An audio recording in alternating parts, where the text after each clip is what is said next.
Hello students, welcome back to another video. आज की video में हम पढ़ने वाले हैं एक शॉर्ट स्टोरी जिसका नाम है द मंकीज पा, जो भी ये फर्स्ट ईयर के फर्स्ट सेमेस्टर के इंग्लिश लिटरेचर के सिलेबस में प्रिस्क्राइब्ड है। तो आज की वीडियो में बने रहिएगा एंड तक, क्योंकि आज मैं आपको ये पूरी शॉर्ट स्टोरी बहुत आसान तरीके से पढ़ाने वाली हूँ और नेक्स्ट वीडियो में इस स्टोरी से बनने वाले सारे इंपॉर्टेंट क्वेश्चन आंसर कराने वाली हूँ। तो चलिए शॉर्ट स्टोरी को स्टार्ट करते हैं। देखिए, द मंकीज पा जो है, इसके राइटर हैं W. जैकब्स। ये जो स्टोरी है एक रहस्यमयी और डरावनी कहानी है जो हमें सिखाती है कि इंसान को कभी भी अपने भाग्य से ज्यादा पाने की लालच नहीं करनी चाहिए। अगर इंसान अपनी किस्मत से ज्यादा पाने की लालच करता है तो वो उसके बर्बादी की वजह बन जाती है। तो चलिए बिना देर किए इस स्टोरी को पढ़ना शुरू करते हैं। देखिए, कहानी की शुरुआत होती है एक ठंडी और बरसाती रात से। इंग्लैंड के एक इलाके में एक छोटे से घर में एक फैमिली रहती है, व्हाइट फैमिली, जिसमें 3 लोग रहते हैं। मिस्टर व्हाइट, उनकी वाइफ मिसेस व्हाइट और उनका बेटा हर्बर्ट। और मिस्टर व्हाइट अपने बेटे हर्बर्ट के साथ बैठकर उस ठंडी और बरसाती रात में शतरंज खेलते रहते हैं। तभी उनके पुराने दोस्त मेजर मॉरिस उनके घर आते हैं। मॉरिस कई वर्षों तक भारत में रहते हैं और भारत से वो वापस आते हैं तो अपने दोस्त मिस्टर व्हाइट से मिलने उनके घर आते हैं। जब मिस्टर मॉरिस मिस्टर व्हाइट के साथ बैठकर बातें करते हैं तो भारत में गुजरे अपने दिनों की कहानियां उनको सुनाते हैं। बातों बातों में मिस्टर मॉरिस ने अपनी जेब से एक सूखा हुआ बंदर का पंजा यानी मंकीज पा निकाला। जब उन्होंने ये पंजा निकाला तो मिसेस व्हाइट ने पूछा, ये क्या है? उन्होंने बताया कि इस पर एक फकीर ने जादू किया था और ये पंजा मैं भारत से लाया हूँ। इस पंजे की सबसे बड़ी खासियत ये है कि ये 3 लोगों की 3 इच्छाएं पूरी कर सकता है, लेकिन हर इच्छा की कीमत बहुत भारी होती है। जब ये बात व्हाइट फैमिली के लोग सुनते हैं तो उन्हें बड़ी दिलचस्पी होती है कि अगर ये पंजा किसी भी इंसान की 3 ख्वाहिश पूरी कर सकता है तो इससे मिस्टर व्हाइट का बेटा सोचता है तब तो हम बहुत ज्यादा अमीर हो जाएंगे इस पंजे की मदद से। मिस्टर मॉरिस कहते हैं कि देखो, ये पंजा जो है जिसने भी इस्तेमाल किया है उसने बहुत भारी दुख झेला है, तुम भी इसका इस्तेमाल मत करना। और इतना कहकर मॉरिस ने उस पंजे को आग में फेंक दिया, लेकिन मिस्टर व्हाइट ने उसे आग से निकाल लिया और अपने पास रख लिया। मॉरिस जो थे वो जाते जाते यही कहकर जाते हैं कि देखो, इस पंजे का इस्तेमाल मत करना और अगर तुम इसका इस्तेमाल भी करते हो और तुम्हारे साथ कोई नुकसान हो जाए तो उसका रिस्पॉन्सिबल मैं नहीं होऊंगा। तो मिस्टर व्हाइट कहते हैं ठीक है और वो पंजा अपने पास रख लेते हैं।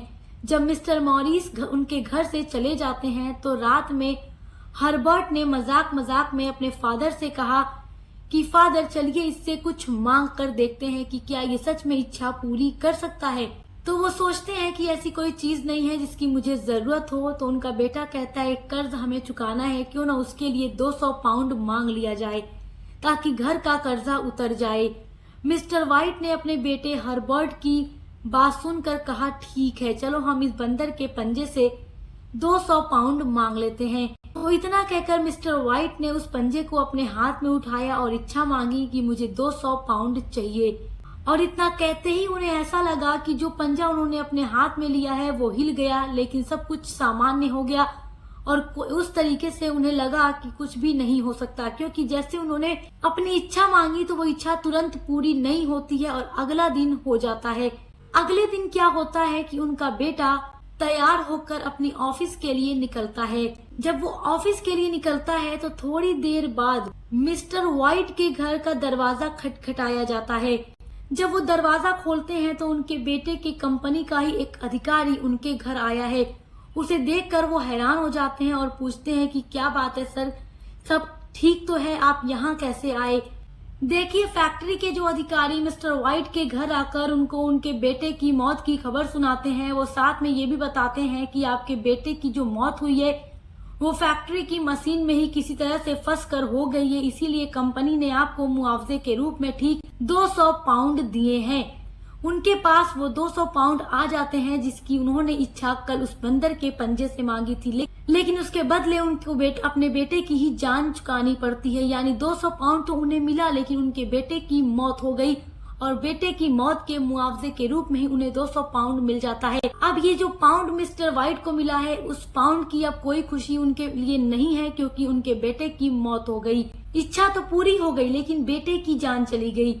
इस तरीके से मिस्टर वाइट और मिसेस वाइट अपने बेटे की मौत की वजह से हर रोज दुख सहन करते रहते और उदास रहते, परेशान रहते। एक दिन क्या होता है कि मिस्टर वाइट अब जब अपनी वाइफ को देखते हैं कि क्या वो सो गई, तो देखते हैं कि उनकी वाइफ बेड पर नहीं होती है और एक तरफ रूम के साइड में बैठकर अपने बेटे को याद करके रो रही होती हैं। तो वो उनसे कहते हैं कि क्या हुआ, क्यों रो रही हो, हमारे बेटे को तो मरे हुए 10 दिन से ऊपर हो गया। वो अपनी वाइफ से कहते हैं कि कब तक इस तरीके से रोती रहोगी, जो होना था वो तो हो गया। कई दिन गुजर गए, लेकिन मिसेस वाइट अपने बेटे की मौत की तकलीफ को बर्दाश्त नहीं कर पा रही थी। अचानक उन्हें याद आता है कि बंदर के पंजे से अभी भी 2 इच्छाएं मांगनी बाकी है। अभी तो उन्होंने केवल एक इच्छा मांगी थी, वो इच्छा पूरी तो हुई, लेकिन अपने बेटे की जान उन्हें गंवानी पड़ती है। तो वो अपने पति मिस्टर वाइट से कहती हैं कि क्यों ना अपने बेटे को वापस मांग लिया जाए इस बंदर के पंजे से। एक बार इस बंदर के पंजे से दूसरी इच्छा मांगिए कि वो हमारे बेटे को हमारे पास लौटा दे। अपनी वाइफ की बात सुनकर मिस्टर वाइट काफी ज्यादा परेशान हो जाते हैं और वो कहते हैं कि देखो, ऐसा नहीं हो सकता, हमारे बेटे को गुजरे कई दिन गुजर गए हैं और अब वो वापस नहीं आ सकता। मिसेस वाइट कहती हैं कि क्यों ऐसा नहीं हो सकता, एक बार मांग कर तो देखिए इस पंजे से। मिस्टर वाइट बहुत ज्यादा डर रहे थे इस पंजे से ये विश मांगते हुए, लेकिन अपनी वाइफ के बार बार कहने पर उन्होंने दूसरी इच्छा भी मांग ली इस पंजे से। अब जिस दिन उन्होंने ये इच्छा मांगी थी, तो उसी रात आधी रात को अचानक उनके घर के दरवाजे पर धीमी धीमी आवाज सुनाई देती है।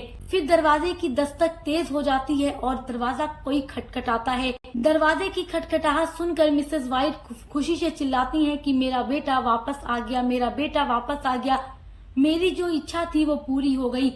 वो दौड़कर दरवाजा खोलने की तरफ जाती हैं, लेकिन मिस्टर वाइट के मन में बहुत ज्यादा डर था और उन्हें याद आया कि हर्बर्ट की तो मृत्यु हो गई है और वो पहले ही हो चुकी है, और अब वो दोबारा वापस कैसे आ सकता है।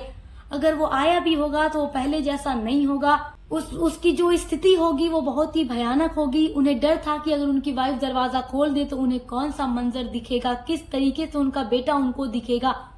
वो जान रहे थे कि उनका बेटा जिंदा सही सलामत लौट कर नहीं आया होगा, बल्कि उसका भयानक रूप होगा।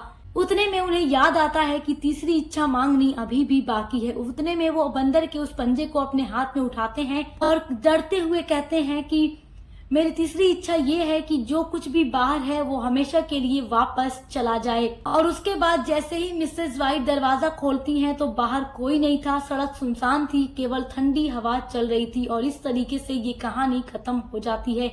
तो इस तरीके से आपने देखा कि उन्होंने 3 इच्छाएं मांगी और तीनों इच्छाएं बेहद अजीब थी। पहली इच्छा में उनकी बेटे की मौत हो गई, दूसरी इच्छा में दरवाजे पर दस्तक हुई और तीसरी इच्छा मिस्टर वाइट ये कहते हैं कि जो कुछ दरवाजे पर आया है वो हमेशा के लिए वापस चला जाए। इस तरीके से जब उनकी वाइफ दरवाजा खोलती है तो दरवाजे पर कोई नहीं था, सड़क सुनसान थी और ठंडी हवाएं चल रही थी।